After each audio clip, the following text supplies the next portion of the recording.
Hello.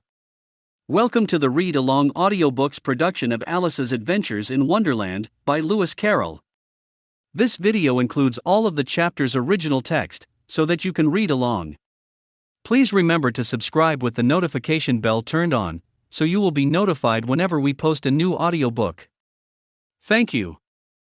Alice's Adventures in Wonderland by Lewis Carroll. Chapter 3. A Caucus Race and a Long Tail.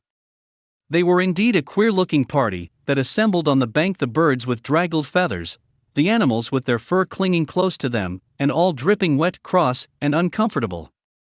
The first question, of course, was how to get dry again. They had a consultation about this, and after a few minutes it seemed quite natural to Alice to find herself talking familiarly with them, as if she had known them all her life. Indeed, she had quite a long argument with the Lory, who at last turned sulky, and would only say, "I am older than you, and must know better," and this Alice would not allow without knowing how old it was, and, as the Lory positively refused to tell its age, there was no more to be said. At last the Mouse, who seemed to be a person of authority among them, called out, "Sit down, all of you, and listen to me. I'll soon make you dry enough."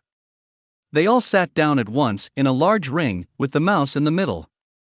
Alice kept her eyes anxiously fixed on it, for she felt sure she would catch a bad cold if she did not get dry very soon.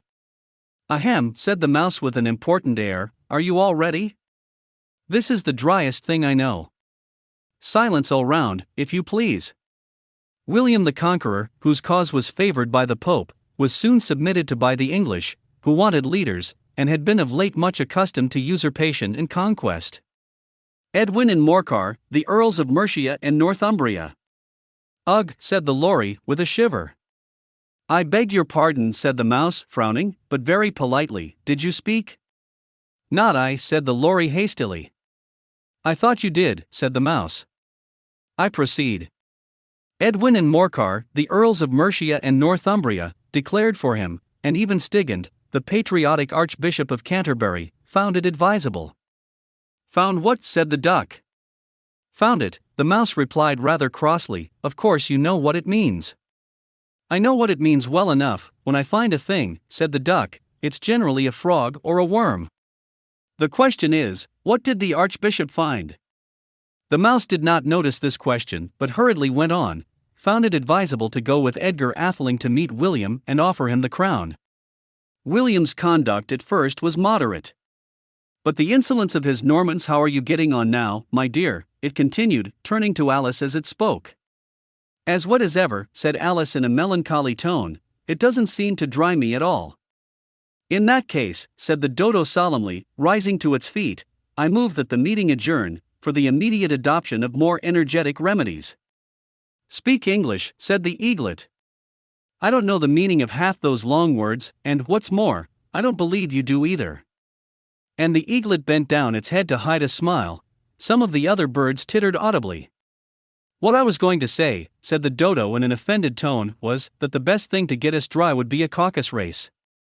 "What is a caucus race?" said Alice. Not that she wanted much to know, but the Dodo had paused as if it thought that somebody ought to speak, and no one else seemed inclined to say anything. "Why," said the Dodo, "the best way to explain it is to do it. And, as you might like to try the thing yourself, some winter day, I will tell you how the Dodo managed it.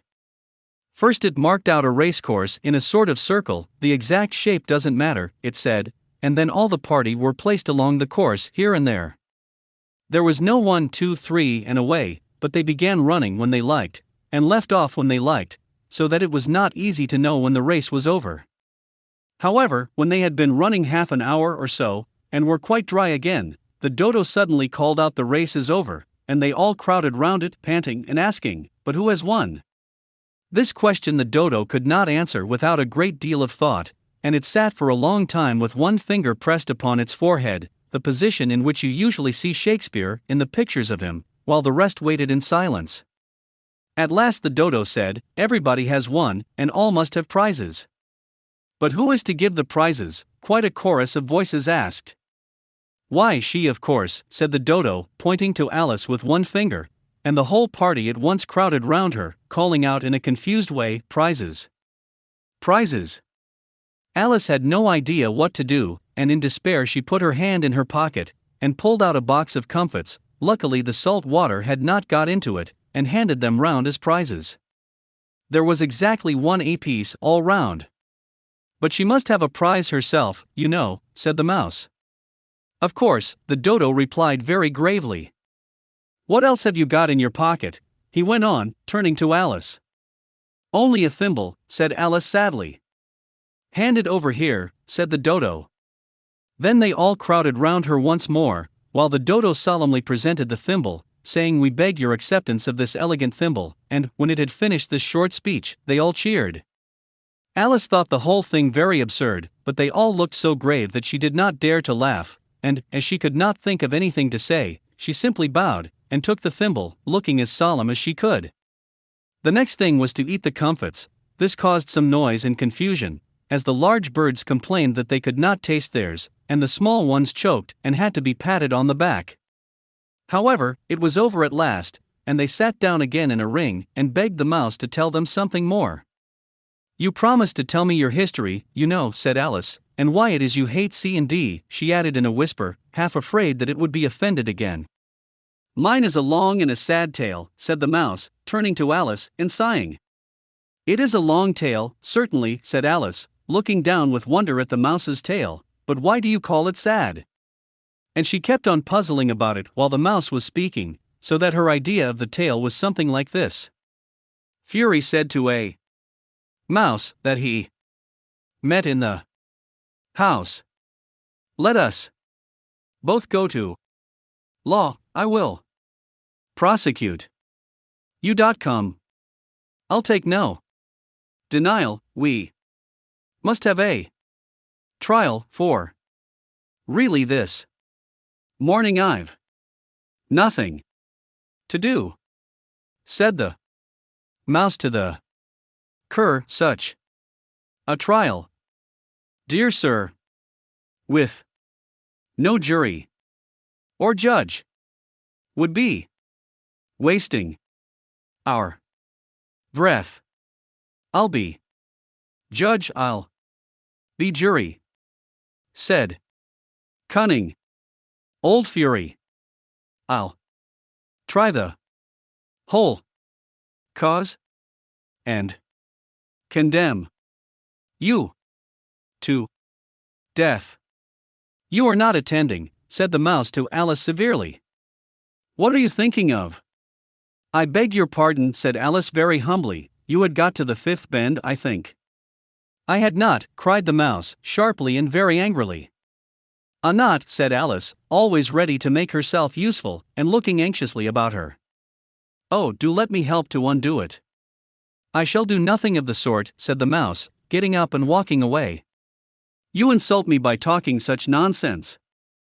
"I didn't mean it," pleaded poor Alice. "But you're so easily offended, you know." The mouse only growled in reply. "Please come back and finish your story." Alice called after it, and the others all joined in chorus, "Yes, please do," but the mouse only shook its head impatiently, and walked a little quicker. "What a pity it wouldn't stay," sighed the lorry, as soon as it was quite out of sight, and an old crab took the opportunity of saying to her daughter, "Ah, my dear, let this be a lesson to you never to lose your temper." "Hold your tongue, Ma," said the young crab, a little snappishly. "You're enough to try the patience of an oyster." "I wish I had our Dinah here, I know I do," said Alice aloud, addressing nobody in particular. "She'd soon fetch it back." "And who is Dinah, if I might venture to ask the question?" said the lorry. Alice replied eagerly, for she was always ready to talk about her pet. "Dinah's our cat. And she's such a capital one for catching mice you can't think. And oh, I wish you could see her after the birds. Why, she'll eat a little bird as soon as look at it." This speech caused a remarkable sensation among the party. Some of the birds hurried off at once. One old magpie began wrapping itself up very carefully, remarking, "I really must be getting home, the night air doesn't suit my throat," and a canary called out in a trembling voice to its children, "Come away, my dears. It's high time you were all in bed." On various pretexts they all moved off, and Alice was soon left alone.